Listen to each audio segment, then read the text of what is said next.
हरे के लाल जाए तो हरे के लाल जाए। हमारे भाई आप सब जिंदाबाद, आपका भाई जिंदाबाद, आपका भैया जिंदाबाद। अरे सेठ को आप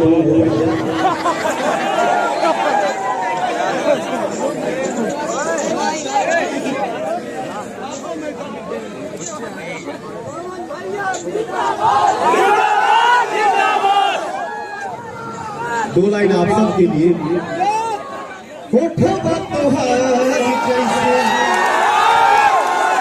भोग के किरनिया,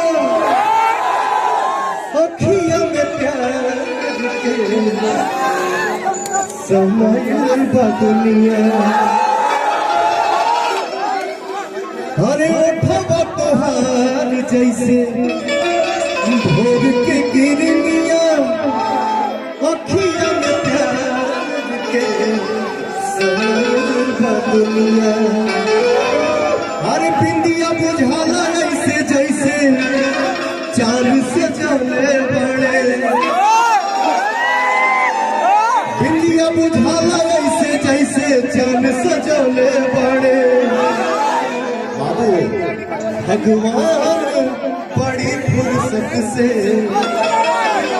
आप सबके बनो। भैया मैं ये गाना फिल्म में गाया था, भगवान बड़ी फुर्सत से हीरोइन के लिए तोहराटे बनौने बड़े।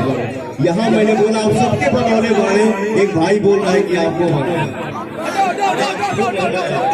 तो ठीक है भैया, कोनो गलती भाई लोगे तो क्षमा करिए। हम एक दिन और आएंगे, यहाँ कार्यक्रम करेंगे।